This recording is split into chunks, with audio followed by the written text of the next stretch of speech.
Hello, and welcome back to the podcast. You, of course, are listening to Welcome to Beacon Hills, a Southgate Media Group podcast dedicated to the hit MTV show Teen Wolf, starring Tyler Posey and Dylan O'Brien. I'm Lilith, one of your co-captains, and joining me, as always, is your other co-captain, Dawn. Hi, guys. This is Dawn. I love to be co-hosting this. Thanks again for joining us on the podcast as we discuss episode 5.2, Parasomnia, today. Oh, you knew the vocabulary lesson was coming, didn't you? Just from the title alone. Oh, yeah. Absolutely.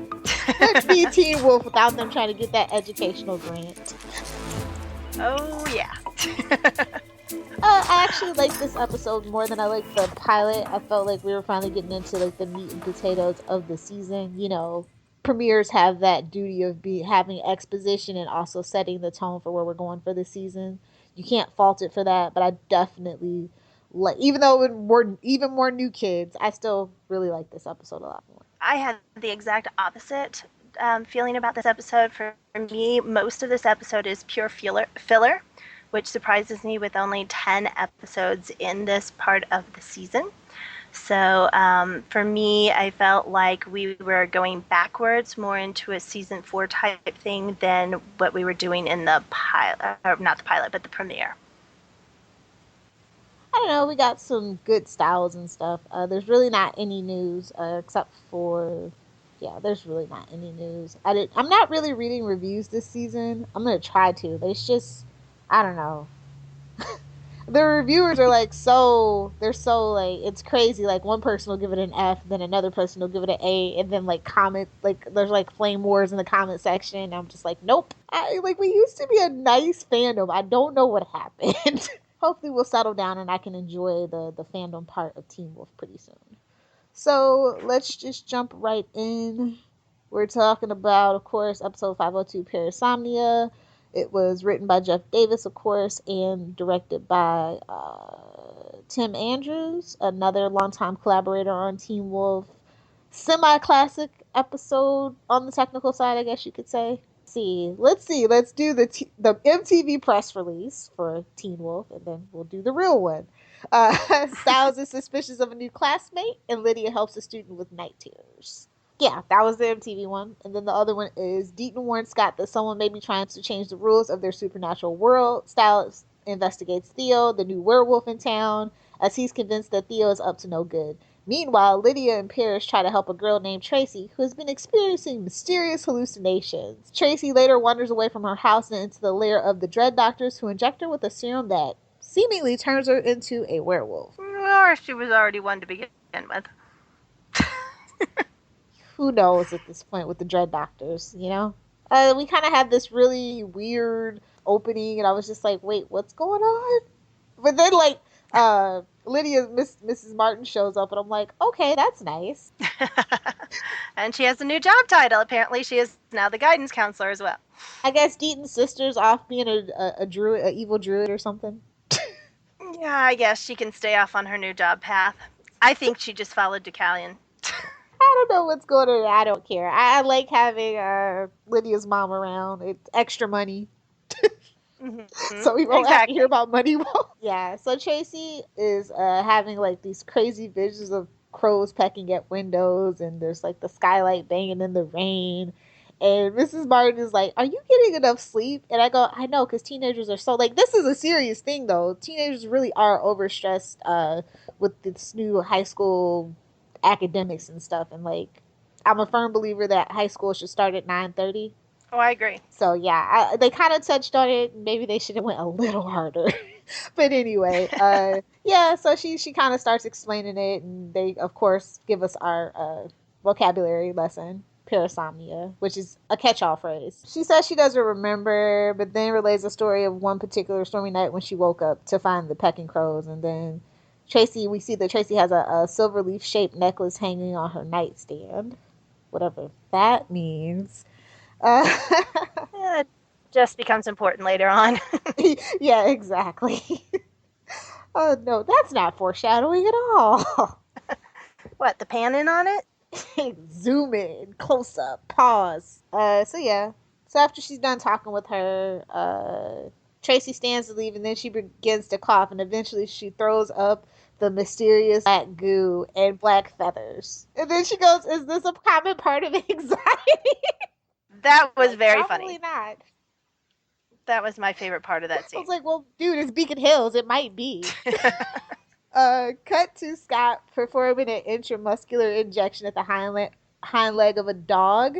And I'm like, okay, dude, seriously? Yes, like Scott could technically be like, a work study program at the veterinary clinic, but no way should he be doing that. Like, I just happen to know this, especially California law. So I was just like really shocked. Like, Scott, this is not your job yet. I was just shocked that he still had a job there. I mean, he doesn't go anytime. So Deaton loves him for some random reason, or maybe he's still using him as bait. We'll figure it out. But Deaton has a soft spot for Scott, so of course he still has his job. I just never see him there. It's like Juliet and her vet job. Oh, but a fun fact: the little girl that owned the dog, Nydia Bauer, she's been on the Teen Wolf set. Her mother's like a costume designer, Barbara Vasquez. So I thought that was really cute and cool. I just thought the whole moment was sweet. It was really cute. Her calling him Dr. McCall and his reaction. It was just a very sweet moment. Yes.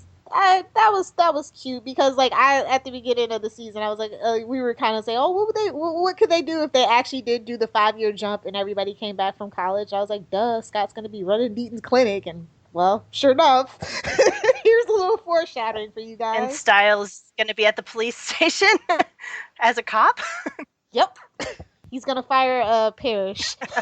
He's gonna take Parrish's job because they don't get new cops that often, even though they die a lot. Very true. Well, yeah. That I don't know what's up with him and don't care. It's not important to this particular plot line anymore. We see Deaton is examining the claw from the unnamed creature that attacks Scott at the school. He says it looks like the claws, more like the talons of a harpy eagle. Mm-hmm. And he's like, how do werewolves get talons? And Deaton says the more interesting mystery is how talons can somehow absorb Scott's power. And I'm like, well, he's not wrong.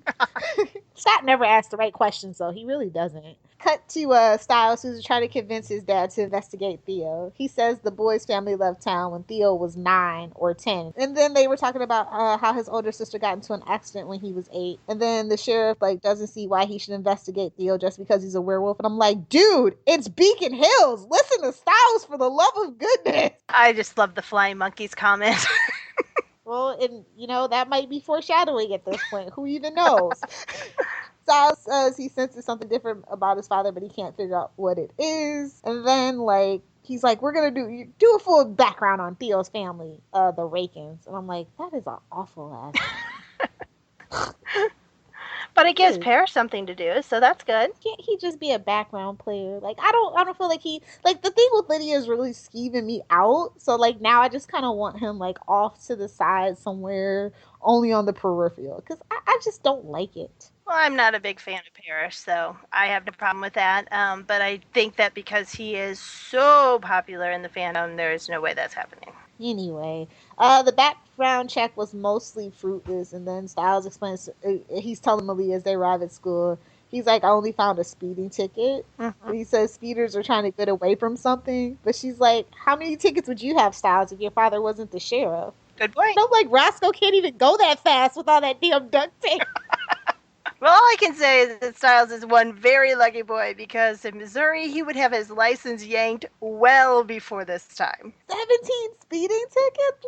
What? Yeah. Take away the boy's keys. Make him ride on the back of Scott's dirt bike. Make him ride the bus. That'll teach him. Exactly. And then, when Leah's she's like, why are you so worried? Why do you feel threatened? She's like, is it because Theo's hot with great hair and a perfect body? And I was like, dang, Malia, have some chill, son. It's your boyfriend right there. And awkward Leah arises again. Then she's like, I could torture him for you. It was like classic Malia. Yeah, I was fine with that plan too. To be truthful, me too. And then Styles like, no, I have a plan with steps. 1, get the story. 2, verify the facts. 3, find the pieces that don't fit. And then 4, catch him in the act. I'm like, that's a good plan, Styles. Yeah, that's the detective plan. I know. I went with my own plan. It was called "Kill This Kid Before he comes between Scott and Styles." The end. Plan done.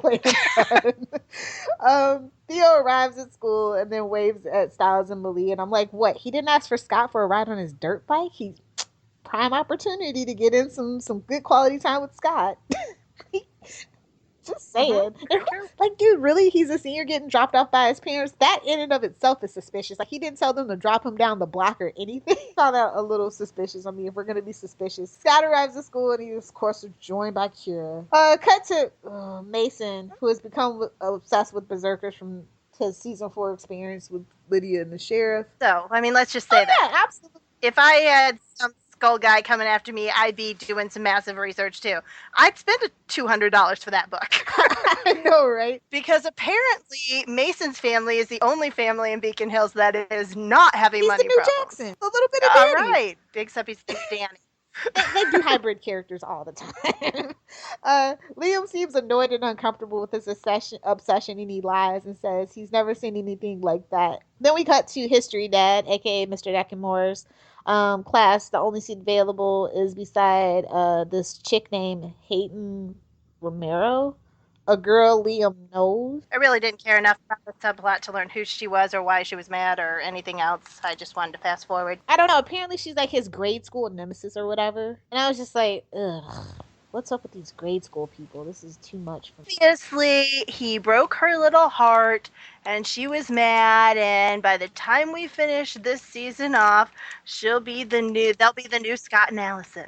Oh, so my instant fast forward moments or my potty break moments live watching. Cool. I could use some of those in Teen Wolf now. Yes. Because they've been pairing Liam up with, like, everybody that I care about, forcing me to kind of sort of sit through it in the first watch. So that'll be nice if they give me some potty break fodder. Scott, we cut to Scott, who's in advanced placement biology, and Kira and Lydia are like, does Scott know, is Scott in the right class? And I'm like, dude, are you lost? I thought it was hilarious. But I love his reaction more. I was like, boy, Scott, they think you're dumb. He shows up with the book and it's all highlighted and annotated, and that totally reminded me of my AP biology class.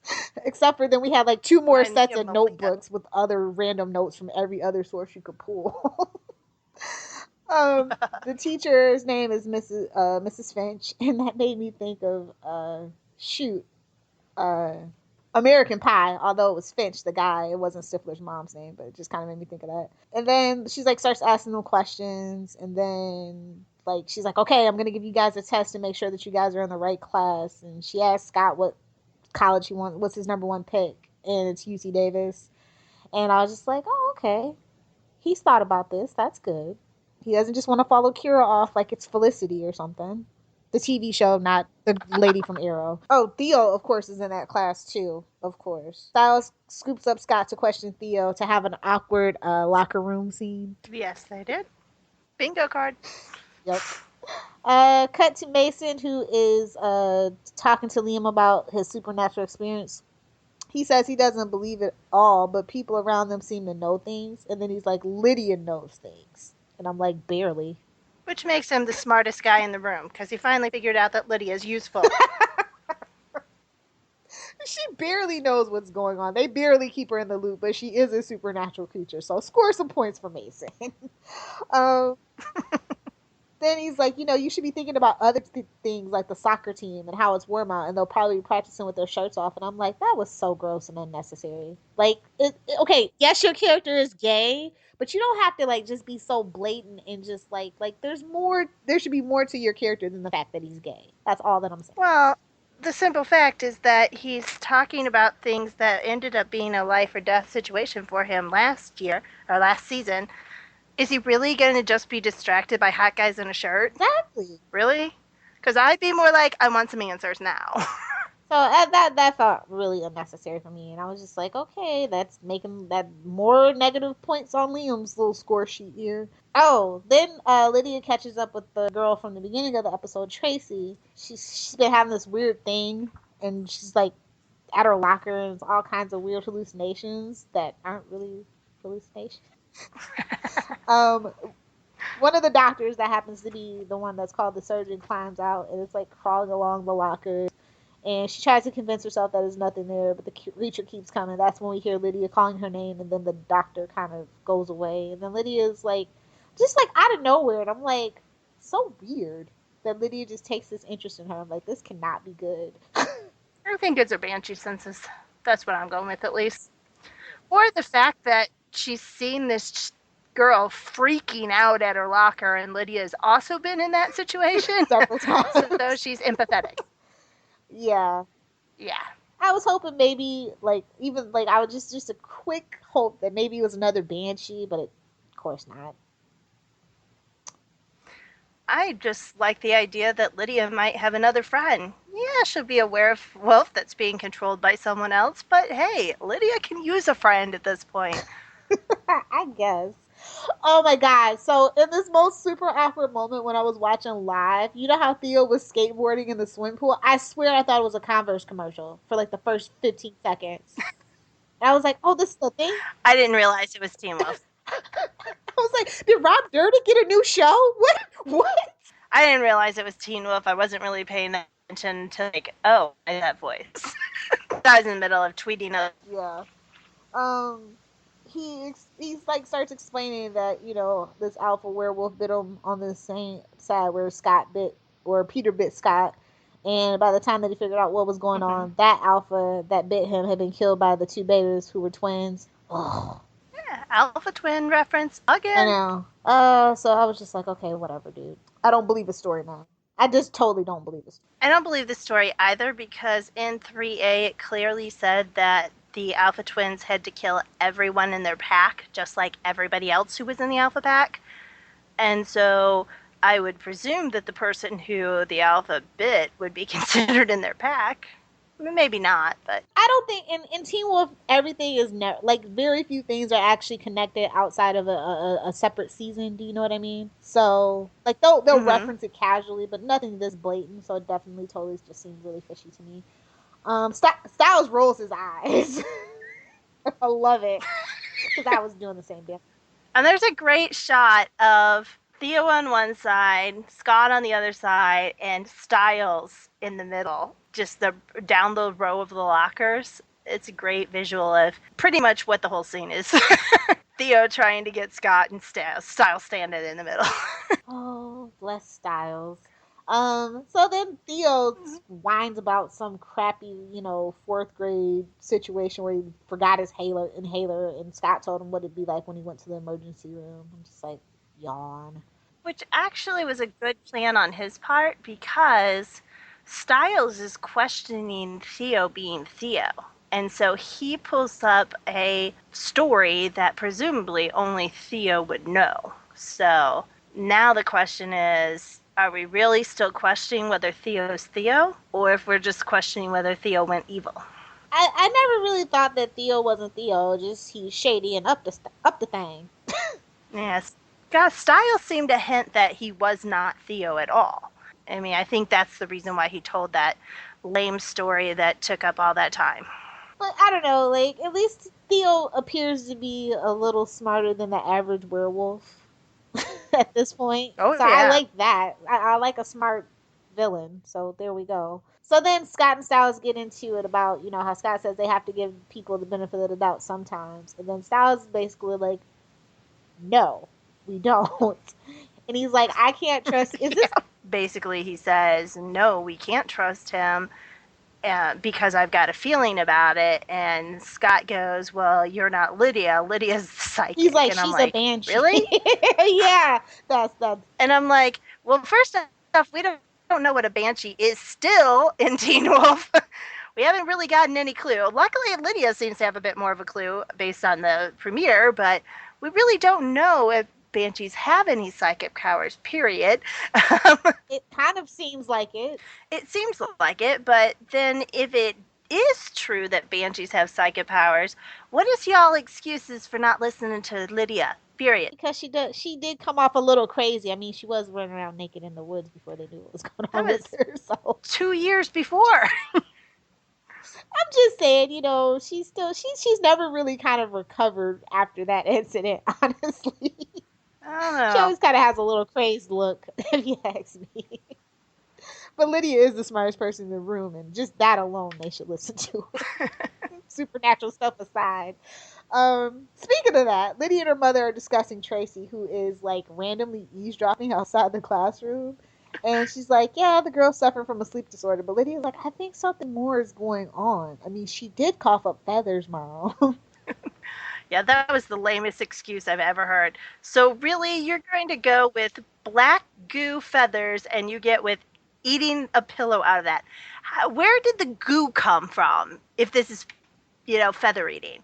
And second off, anybody else notice that after this chick threw up black goo all over her desk, Mama Martin did not send her to the nurse? Really? What's up with that? Bad, blatantly bad. Feels like Sunnydale High to me. Oh, if somebody throws up anything, you send them to the nurse, period. If they throw up stuff that they should never be throwing up, you definitely send them to the nurse. Call their parents immediately. Yes. I mean, if somebody's throwing up black goo, that is like, get them to a doctor now kind of thing. Yeah, it could have been bile for all she knew. Well, that's bad when you're throwing up black bile. Mama Martin was like, yeah, she needs professional help. And Lydia's like, yeah, I know just what type of professional help might help. And I'm like, Lydia, please don't let this be the reason why you end up in Aiken House. Because then I'm like, never help another stranger ever. But the professional help she was talking about was Deputy Parrish. Right. Sigh. Also known as the lying liar who lies. Seriously, between him and Liam, I don't know who told the biggest, least convincing lie of them all. I know. I was like, she's standing right there. No, nothing's going on up here. Wink, wink, wink. Oh my God! Poor Mr. Yakamura is teaching driver's education class. Who voluntarily signs up for that? By the way, I mean, I know money can't be that bad. No one volunteers. That's a job you get stuck at. Oh, that's what I figured. It's like the history teacher, driving education. I don't think those two go together. Maybe the PE teacher. I could see that, but poor guy is has stuck teaching Malia how to drive, and I was like, shouldn't her like wear reflexes make her a better driver? Well, not when she's in the middle of a hallucination. I guess. But that was just a weird kind of thing, and I was just like, all right, whatever. But I think that one was actually foreshadowing. So I think that's going to come back to play again. Maybe that's how Styles ends up unconscious. He lets Malia drive, and she turns into a coyote and leaves the scene of the crime. I don't think that's how it's going to play it out. What else? Yeah. So after that, we cut to the library. Styles claims to have proof that Theo isn't who he claims to be. He broke into the administrative office. Like, yes, classic Styles breaking into things. Yes. Well, since only 5 people work at the high school anyway, how hard will it be to break into that? You just wait till the person who is the administration person is going to teach, social studies or English, and then, you're fine. Found Theo's transfer form signed by his father. He says that the signature doesn't match the signature that was on the traffic ticket from 8 years earlier. Now, there could be a number of reasons for this, but he says that there was a criminal hesitation, which is a real thing, actually. It is. As a matter of fact, everything that he said sounds exactly like what Neil Caffrey says on White Collar when he's explaining forgery. Yup. They researched that show very well, so yeah. I think it makes me wonder if Styles is making some extra cash by having his own forgery business. You never know with Styles. I mean, he's up to things when, him and Scott aren't together. He's up to things. Mm-hmm. So yeah, then Scott, Kira, and Malia are all unimpressed by Styles' evidence. And then he's trying to convince them that if Theo's parents are psychotic killers, then they shouldn't trust him. So he's just trying to find anything to sway them, and they're just not having it. Mm-hmm. And then she goes, Malia says, my parents are Peter Hill and the Desert Wolf, both known as psychotic killers. And then Styles is like, well, that was not something I should have said. Yeah, you really can't refute that argument. He can refute all the other arguments that have been given to him at that point. But, no matter what Theo's parents are, it's kind of hard to think of them as worse than Peter. So Liam, jumps in the Jeep with him and says, what's that about the criminal trimmer? And I'm like, oh. See, did he, or did Styles ask him to come? Because it seemed to me like Styles asked him to come so that he could do all the tracking and the scent smelling and all that other junk. That would make sense, but I don't know. It just felt like, I mean, as much as Styles doesn't like the kid, it just seemed awkward, especially how he got in the car. But he might have asked him. I might have missed it because it was Liam. I tend to do a lot of fast forwarding. As soon as I see that little blonde head pop up, I'm like, okay, easy, easy. Cut to outside Tracy's house. Parrish is doing the stakeout to see if something is going on. Lydia offers to keep him company. So yeah, then they kind of say that they spent that whole time, 3 months, and they still didn't figure out what the hell he was. And I'm like, thanks for letting us know that you just, that was such a throwaway line. So they make a date basically where she says she'll bring him his stupid medium Americano black. And I just sigh and roll my eyes. Then we cut to Styles and Liam, who have followed Theo to the woods. Liam says they've been watching him play video games for 3 hours. I'm like, God, that is so brutal. That's the best I ever liked Liam, was that quote. Really? Really. I love that quote. It made me laugh. I'm like, Liam made me laugh. Yay! Oh, then Liam remembers that he was supposed to meet Mason at school to work out and couldn't tell him what he was really up to because, yeah, he hasn't told him he's a werewolf. And that's when I didn't like Liam again. Yeah. Okay, this is the part I must have missed.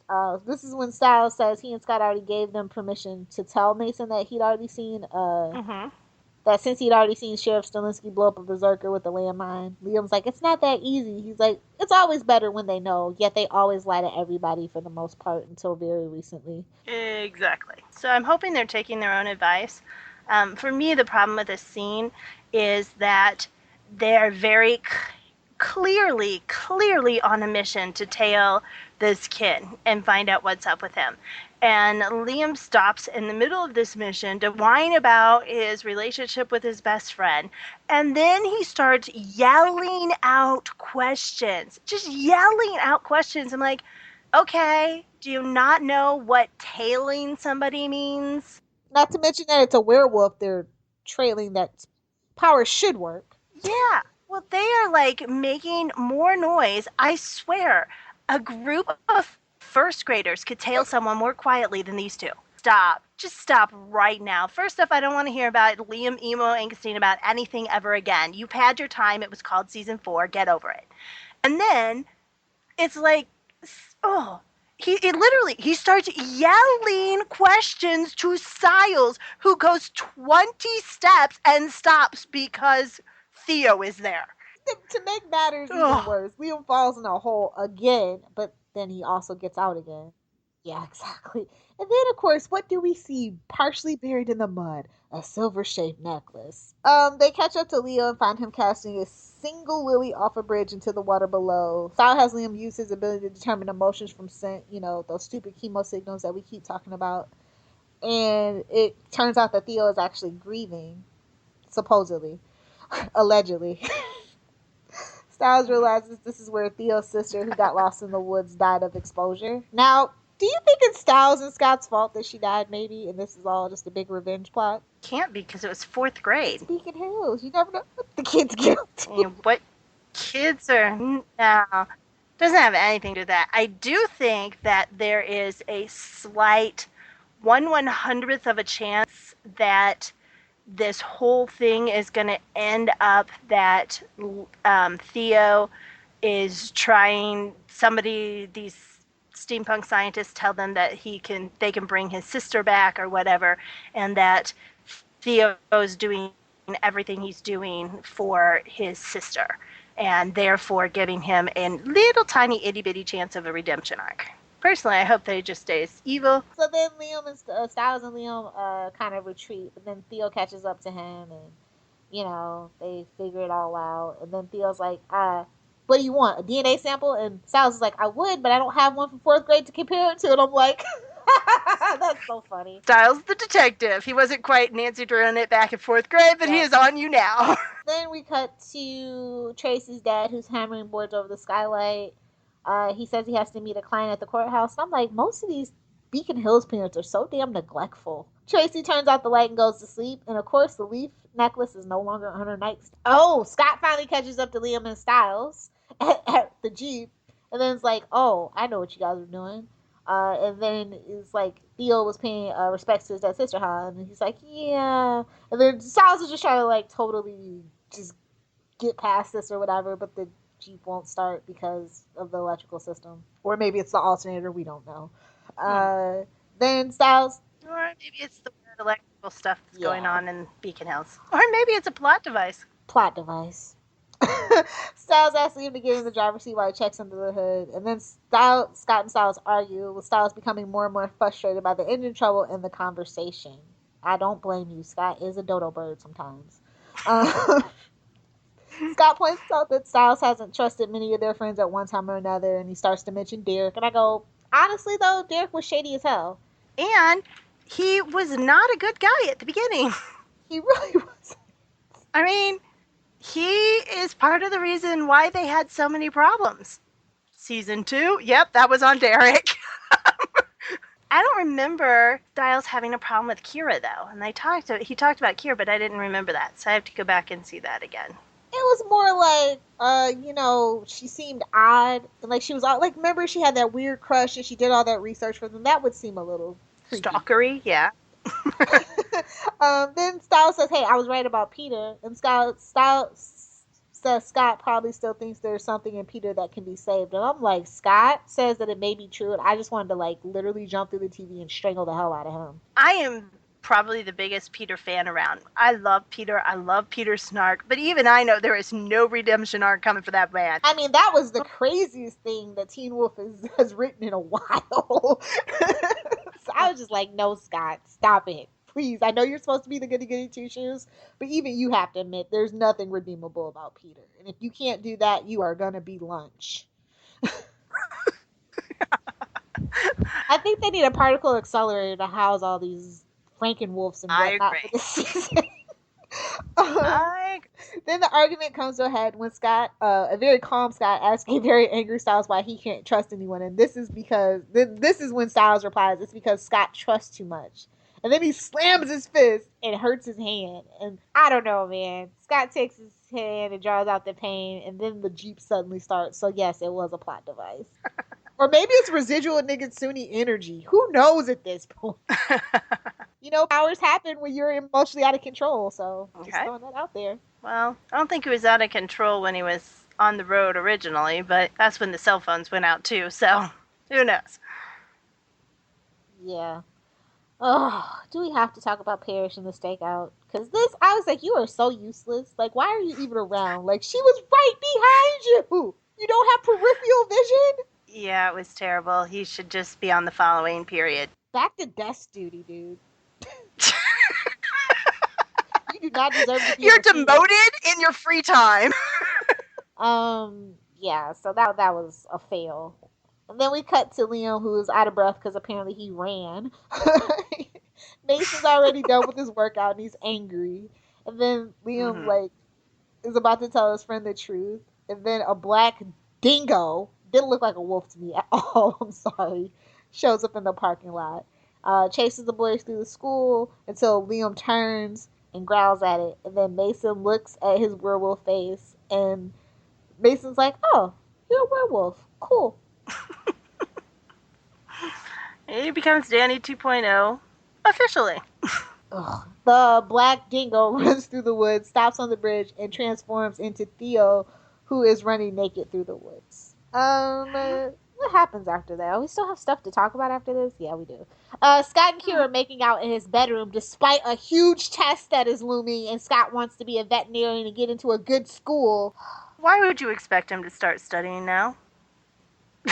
He had the annotated AP. He was doing so good until this point. And this is when I was like, Kira, you need to get out right now. Yeah, their idea of studying just isn't working for them. Canoodling and studying are just two different, completely on the different ends of the spectrum here. I have no idea why Lydia didn't organize a study group for him anyway. She's too busy trying to get her canoodle on with Parrish. See? This is what I mean about love interest, man. Just deviates the plan. So yeah. So the weird thing that they could have kept to themselves is like Kira's trying to she's overly excited and she makes the bulb explode. Sexual innuendo, not my favorite thing. Uh, we see it's not. I mean, it was like just blatant and rampant too. I was just like, no thanks. Parrish drinks his coffee and tells Lydia that no one has entered or left Tracy's house, and I'm like, are you sure? Most importantly, they said, well, I'm just glad Tracy's okay. Yeah, that would be the kiss of death, even if you weren't incompetent. I know. So we cut to Tracy, who wakes up and finds herself on the floor in the Dread Doctor's lab. She tries to tell herself it's all a dream as the surgeon, the pathologist, and the geneticist surround her. They blur like they're phasing in and out of reality again. And the surgeon, she says she's still sleeping, but the surgeon says she's awakening just before the other two grab her arms with clamps. She's forced to the floor, and they plunge a long needle syringe-like device into her neck and ejects her with silvery liquid. Tracy then remembers that her night tears with more clarity. Apparently, she, not a blackbird, was knocking on the skylight, and she also clawed her own locker at school. Which means that either she was already a werewolf and she didn't know about it, or she has been in these treatments for a lot longer than just this first time. Yeah, so I don't know. That was weird. The doctors let her go, and she transforms into a werewolf and roars away. Oh, God. Then we see Styles add Theo to his beautiful lucite murder board. His father says that usually they wait until someone does something wrong before finding them guilty. Styles says that Theo's guilty of something. The sheriff says accusations require proof, and proof always trumps instinct. And I'm like, really? That's like despite every single cop show that I've ever seen. Well, if they're not anti-heroes, they should be looking for proof. I'm just saying what's on TV. I swear some cops should sue for defamation. Then Styles figures out what's different about his father. Apparently he stopped wearing his wedding ring. Impressed, Yes. so I guess seemingly impressed by his instincts and skills of observation. He says, he tells Styles that if he's sure he's guilty, then all he has to do is wait, because eventually guilty people make mistakes. Mm-hmm. Like the one Theo's just about to make. I know.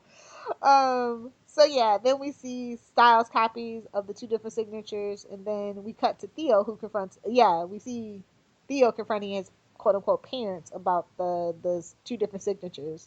Uh, his father, quote unquote, swears he practiced hundreds of times, and then his quote unquote mother says she doubts that's true. And so Theo's like, it's only one way to explain this: a broken hand. And then the chick looks away. Theo just clobbers a dude's hand. It's like, okay, Theo's not a good person. Whoever was thinking that this should cure that. And yet it didn't. Really? Like I said, I There haven't are been on still people who insist he will be a good guy. I hate people who get confused. Hotness equals goodness. I think a lot of the time. No, seriously, I see that a lot, and that's unfortunate. And I'm terrified for the generation that came after me. Title illusion. It rolls right into the history/vocabulary lesson. Mm-hmm. The villain, Dread Doctor's in the back, Theo's simmering to the front.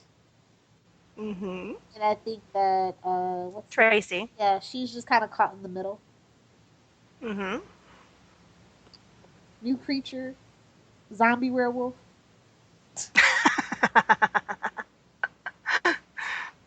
Yeah, I'm not even sure where they're going with that. But it's only the second episode, so we've got plenty of time for it to, make sense later.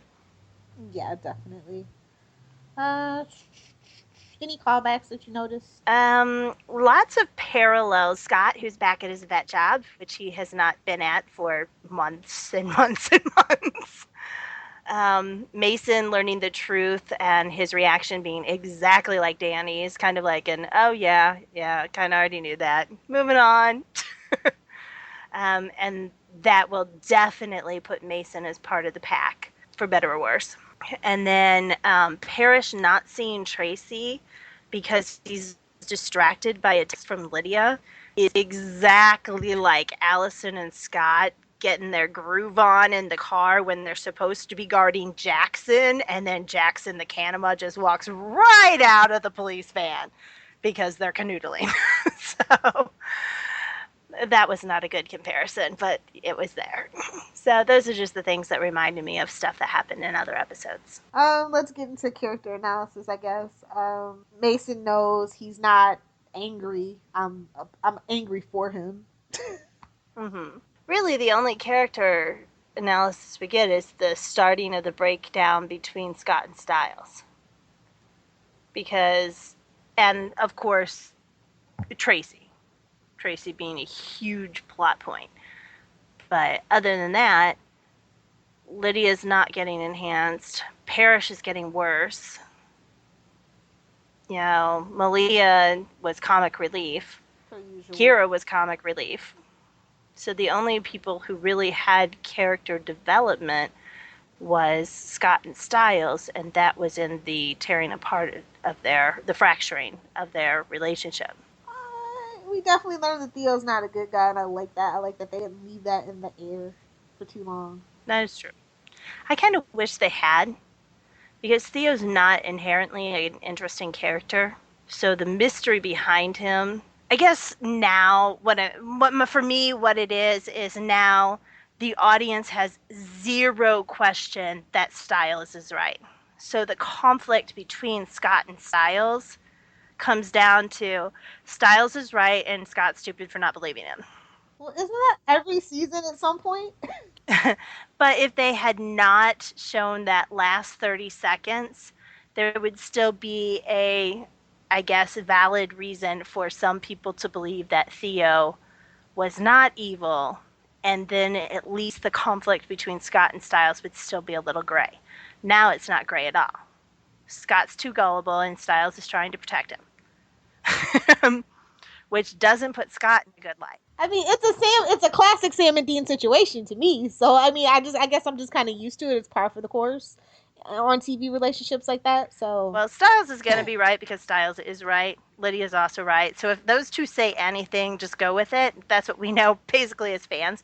But there's always a chance that will end up not being true one season. So, but now there is no debate about it. Theo is evil. Stiles is right. Scott looks like a moron. And we're moving through, and we're going to break down this relationship, this core relationship, for no reason, because we already know who's right. And that, I think, is poor storytelling. If you're going to break them apart, both of them have to have valid points. And Scott did have valid points, right up until the point where we saw that Theo was evil, and now we, as the audience, already know that he does not have a valid point in this situation. And so now the conflict is one-sided, and quite frankly, I don't think that was their best choice. I mean, it's Scott. He is gullible. He wants to believe in everybody, so he is almost always wrong in almost all cases. So like, it wasn't like a big shock to me at all, I guess. And I'm just like, okay, that's one mystery. We still have like a whole bunch more. I didn't really want to dwell on the Theo thing because I'm much more interested in the Dread Doctors and what they're doing with their experiments and how he ties into that, if he does at all. So Scott and Stiles are overdue for one of those big bro blowouts. Like, I'm around guys all the time. It happens. They were long overdue for one. So, I mean, I guess that's just kind of the way that I'm looking at it. Grade? C+. Solid B. I don't feel like Teen Wolf always needs action. I see that Jeff's trying to regroup and refocus and restructure, and I just gotta give him the benefit of the doubt. And like I said, Tracy was a big plus for me. I really loved her interactions with Lydia, and they managed to bring in almost everybody except for Mama McCall, so that's good. Using your cast more efficiently. Yeah, but they didn't have anything to do in those scenes. Yeah, for me it's a C+. I do like this episode compared to season 4, but I don't like it as much as the rest of the fandom did, and I couldn't put my finger on it until the third rewatch, and then it hit me. The episode is packed full of filler, almost everything in it, and it came back and had the exact same problems as season 4 did. The whole middle part of the episode drags. There's very little plot movement. There's very little intensity, and it's just like watching the newest class scene, one class scene after another, after another, after another. It dragged completely. And only Tracy's storyline adds intensity and plot advancement, and we didn't meet Tracy until this episode. So basically, the whole appeal of this particular episode is a character we've never met, which is exactly what they tried to do in season 4, and it didn't work out. Now, this is working better than the other one, but still, that's an issue. For the most part, this episode is about kids going to school, even though it's about supernatural kids with supernatural problems. Almost everything takes place in school or in the woods. The only big twist outside of Tracy's plotline is that Theo can go full wolf, which is a huge deal according to Teen Wolf canon. Okay? And the only big forward plot movement outside of Tracy is that Mason confirms what he already pretty much knew. So we do get a big bromance scene with Scott healing Styles' sand, and that's awesome. That was important. But we also then see the starting of the breakdown of their friendship. And most of the time that Scott and Styles are in scene together at this time, they are arguing, which has never happened before. Not the majority of the time. Right? And that does not work for me. I hate contrived drama. It feels like we're going into a supernatural contrived drama kind of thing. And I'm going to have a problem with that.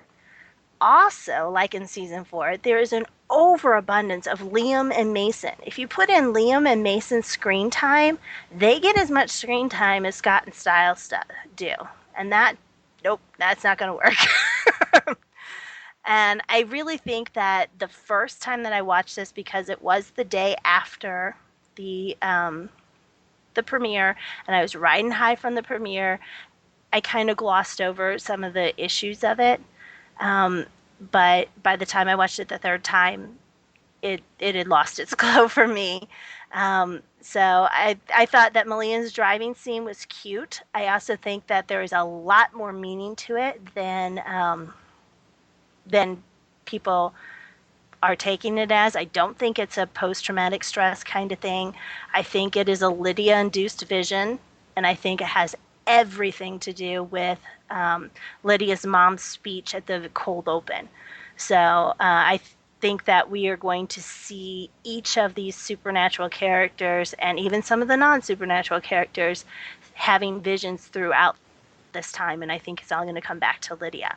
So if that's true, then that made that scene, instead of just pure fluff, into something that is foreshadowing. I adored Lydia and Kira's silent conversation in the science lab. I really think that Kira is 1,000 times better when she is with Lydia. I think they need to develop that friendship. They need to move that ahead. I have zero understanding why they weren't sitting next to each other in class to begin with, but I'm going to go with plot device there. But I thought that was fantastic. It actually reminded me of Scott and Styles in season 3. And then, of course, the Stilinski family scenes are always made a win. So I really did like that. I wish we had expanded on that moment. I think that it is about time in the Teen Wolf mythos that we start talking about Styles' mom and their life. I mean, we've had little hints, but I was hoping that this would be one too. I do also love how Styles is not giving up on his instincts, because in all honesty, Styles is the Lydia of this season. And a lot of times people would kind of push Lydia off to the side, and then she would stop believing in herself. So I'm glad to see that Styles is not giving up on it, that he's still believing in himself, and I hope that it continues in that vein, because if it doesn't, then we're going to have Theo in the pack, and I just don't care for that. So I think that there was some nuts and bolts in it that were good. There were some scenes that were fantastic, but overall it was slow, it was boring, and it didn't move the plot along at all. Well, I mean, like I said, I wasn't that thrilled on the pilot, so I think people who liked the pilot didn't like this episode. People who didn't like the pilot, people that like this episode didn't like the pilot, the premiere or whatever. So it's just That's how it goes with Mm-hmm. Teen Wolf. Do you have any stuff from Twitter you want to talk about? Yeah, again, lots of great Twitter stuff. I love people who are live tweeting. If you're live tweeting, if you could just give me a shout out at Dawn1 at DAHNE1, then I will do it on my tweet feed page because that's where I look at most of the stuff when it comes to the Teen Wolf tweets that I pick. I know there's a lot of great things out there that I'm missing. So if you know somebody who is fun, sarcastic, tells it like it is, and also live tweets, then please let me know about them because I'd love to have them on my tweet feed.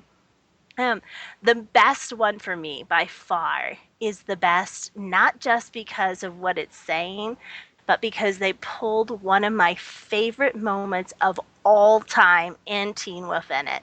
And it's the time when when Peter comes in on them talking about him, basically talking trash about him, and he's like, I wish you guys would tell that to my face. And Derek just stares at him and says, we don't like you. I adore that scene. So when Anissa at Sharposey SHARPOSEY,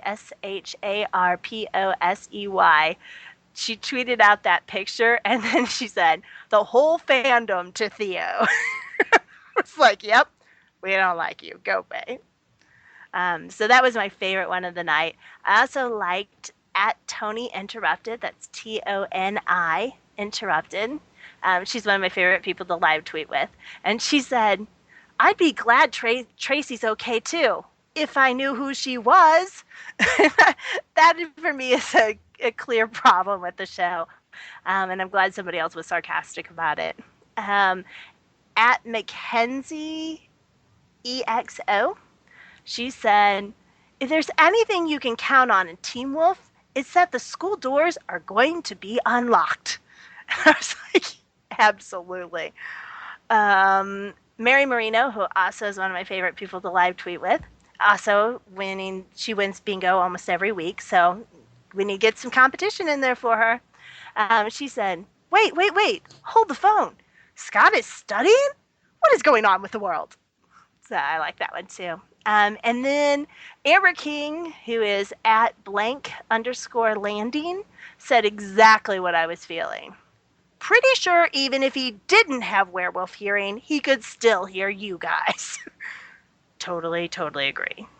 And those are my top 5. I only have one thing that I really want to talk about. I found it on Tumblr.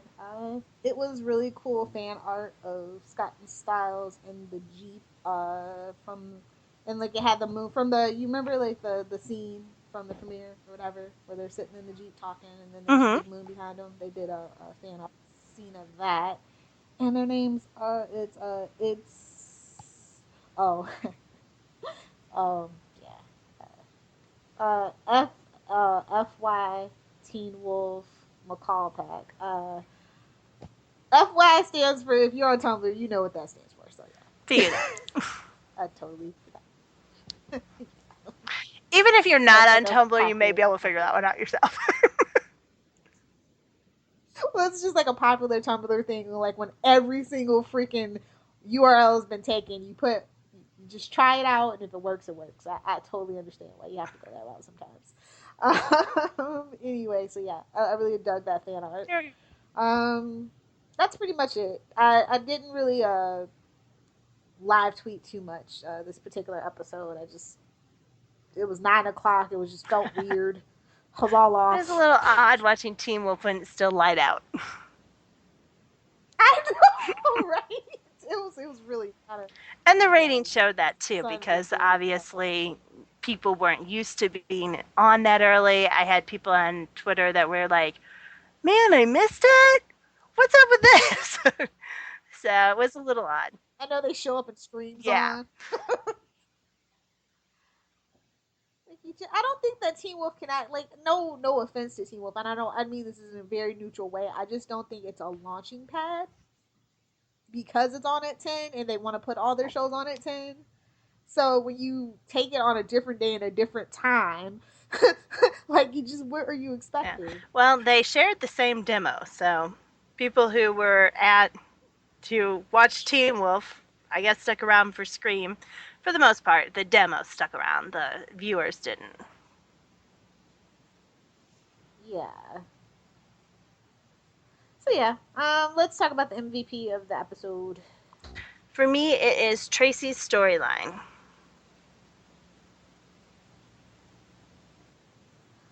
For me, it is the music supervisor because we have had considerably less music in Teen Wolf thus far in the season. Especially the premiere, which is usually when premieres and finales are when we have just like literally 11, 12, 13 songs.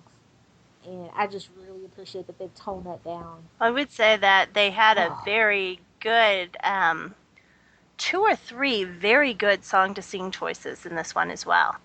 Where when I looked up the lyrics of what was playing at the time that the scene was on, it really fit very nicely. It wasn't rave music or electronic evil dance music, so I'm happy. There has been no rave yet, so that is already a plus compared to the season 4. Everybody knock on wood. No rave, no lacrosse. Score! Let's talk about character of the night. That's a little bit harder for me. Why don't you go first? I went with Papa Stalinsky because he was the person that least got on my nerves this episode. Okay. I kind of made it as a tie. The steampunk scientists, I think, were definitely the biggest draw. They have the best visual appeal. They're the most interesting. It's the first time I've been interested in Teen Wolf villains since Dark Styles. So I thought that they definitely, as a whole, were very creepy, very well done. But I also think that Styles is the character of the night, too, because of his sheer determination and the fact that he is going to protect this pack whether they want him to or not. So I did like that, too. Best character interaction. As far as the one that made me awe the most, it was Styles and Sheriff. I liked the funny at the beginning, and I loved the ending scene where Sheriff seems to be more on Styles' side, and there isn't anyone on Styles' side right now. So I like the idea that he does have someone who doesn't think he's crazy. But in all honesty, the best interaction in the whole episode was between Malia and History Dad. And that whole, she's like, how'd I do? And he's just like, oh, buddy. So that's the only one that made me laugh tonight. For me, it was Scott and the little girl as the best friend. That scene? I'm going to give it to the bromance moment in here. I think that they laid out the issues between them. Not really the issue, but the difference in philosophy between Scott and Styles pretty well there. Scott is gullible. He is trusting. It's what makes him the moral center. It's what makes him the true alpha. It's what makes him the hero. Okay? Styles is very firmly in the sidekick role right now. But he is the one who's skeptical. He's the person who is got to be convinced. He's the one that is going to look after the pack's best interest, even if the choices are hard. And I think that is pretty much where their friendship has always lied, that they both have strengths that complement each other. So I thought that just laying it out on the line like that was really cleared the air and made it very, very black and white as to where this is going. I did not understand why Styles was angry enough to punch the hood of the Jeep, so it feels to me like there's something else going on as well. And it might still just be that senior anxiety stuff that really got hit a lot on in the premiere. But then I adored Scott healing Styles' hand. I wish that the Jeep had not gone on right then, although I'm 1,000 times happy that it was the Jeep that went on and not Liam poking out his big head saying, hey, I fell in a hole, or whatever. But I think that they should have had some kind of words after that. I liked the power of them just staring at each other, basically. but I think something needed to be said because it left everything so unresolved. And I know that's the plan, but I don't like the plan. So that's my favorite. Although I will say that Sheriff and Styles talking at the end came very close for me. Are we at the scene of the night? Mm. Or okay. Scene of the night. That's a toughie.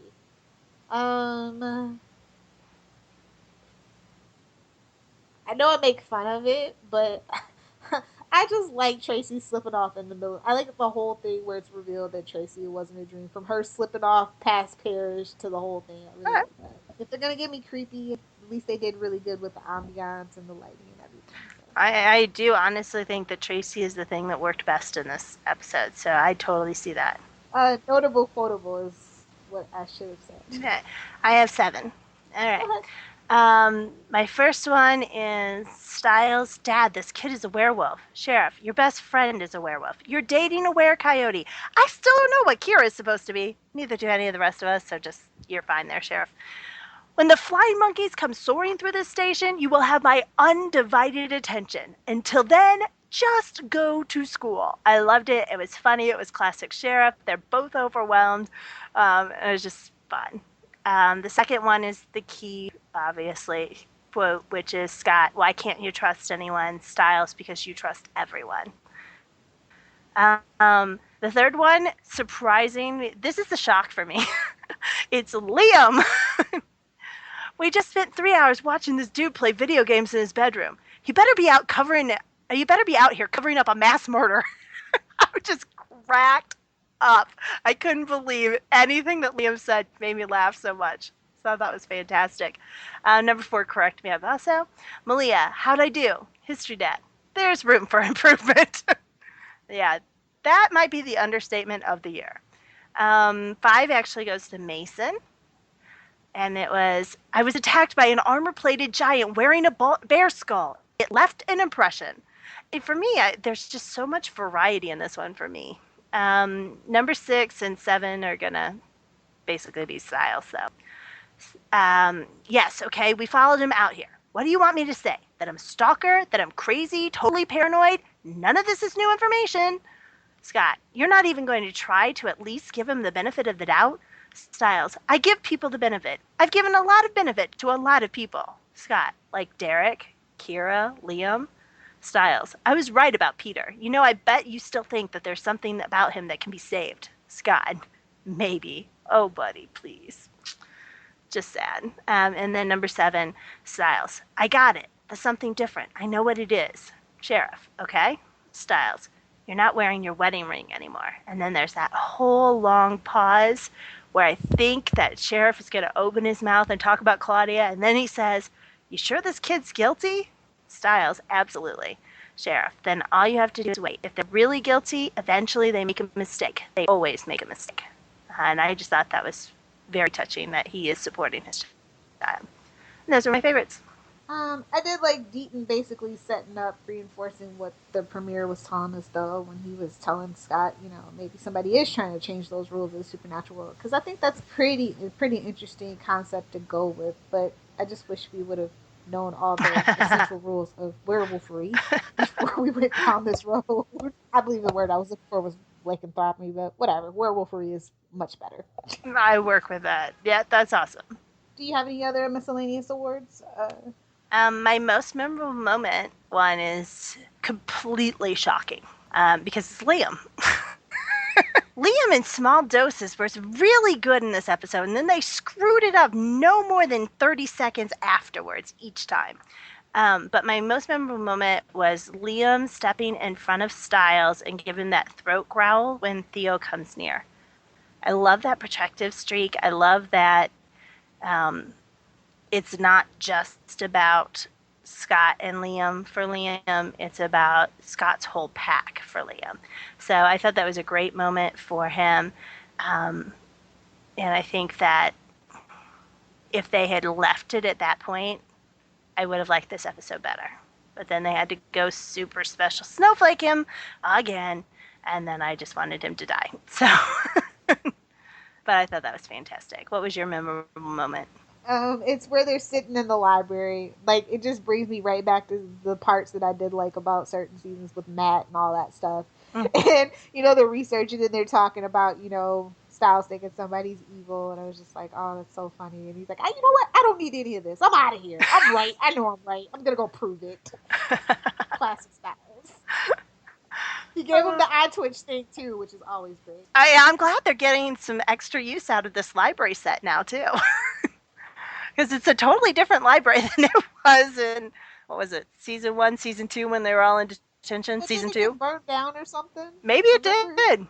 So yeah, they had to rebuild it. And plus they moved schools again. Well, it's a beautiful library now, and I'm glad they're making use of that set.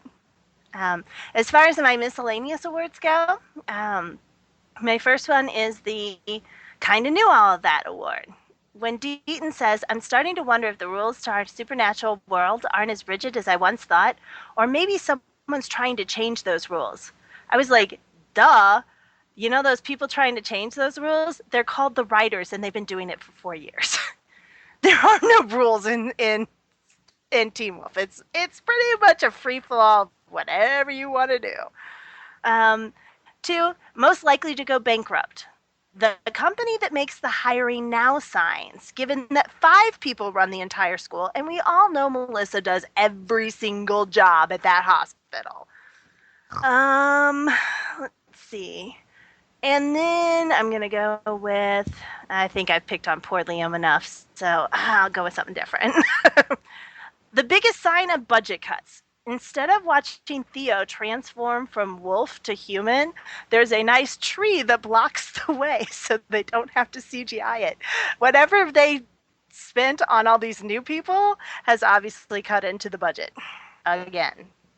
And I think that's okay for me. Actually, I prefer practical effects a lot more. It just comes across better on screen. And plus, no offense to the people who do the special effects or whatever. Like, it's not the Flash. It's not, you know what I mean? So, if you don't have the correct budget, just budget. It's okay. But, they should put some more money into Lydia's wardrobe. Lydia? I think Malia's wearing the same flannel shirt for the last 3 weeks. Well, that's okay. That's expected. She was a coyote forever. She doesn't care about fashion. I don't think Lydia cares about fashion either, because she's the one who wore the Amish dress in 3A. That awkward moment when your little brother tags along, it's just like, that's my Liam thing. It's just so Dawnish. I can't stand it. But I said my all moment was the little girl calling Scott Dr. McCall. Mm-hmm. Yeah. That was mine too. So that just about does it for this episode of Welcome to Beacon Hills. We hope you've enjoyed our discussion of episode 502, Parasomnia. And hopefully you know what parasomnia means now. Looking forward to talking about episode 503, and we hope you decide to come back and join us. Absolutely. Thank you so much for being here with us. We love to hear your comments. So if you have any feedback, please let us know. If you have any questions, let us know, because we probably have the same ones. Any theories, all that other kind of stuff. We have the new 100 podcast called Red Shirted that we're really excited about. The first episode should be up shortly. And it's just a lot of fun to see how far those characters have changed from the end of season 2 and now going back to the beginning. So if you'd like to journey back to the beginning on the 100, then come join us there. You can find all of the podcasts at southgatemediagroup.com, and there are tons of them. As for me, you can find me on Twitter at Lilith Hellfire. I'm on Tumblr. It's lilithhellfire.tumblr.com. And of course, you can check out my blog, littlepopculturevulture.blogspot.com, if you like pop culture and or comic books. Also, if you are listening to this on iTunes, please be sure to take a second, hit our little thing, and rate and review to us. And remember to download the episodes and not stream them so that it can count in the logarithm to help other pack members find us. Very cool. You can also find me at Dawn1, that's at DAHNE1 on Twitter. And if you're live tweeting, like I said before, shout out to me so that I can add you to my list. You can find me at dawn1.blogspot.com as well. If you'd like to see my Teen Wolf recaps, you can also find those on spoilertv.com. Anyway, Thank you so much for listening to our podcast. Welcome to Beacon Hills. We'd love to get your opinions, so don't forget to give us some feedback. And until next time, remember, your night terrors are real. Beware them, because, dude, it's Beacon Hills. If you would like to donate to help pay for this and other Southgate Media Group podcasts, simply go to our website, southgatemediagroup.com, and click on the donate button. It can be as little as $1 or, well, as much as you want. Help keep this fun going by supporting this and our other shows. Thanks again for listening, everyone. You're the best fans in the world.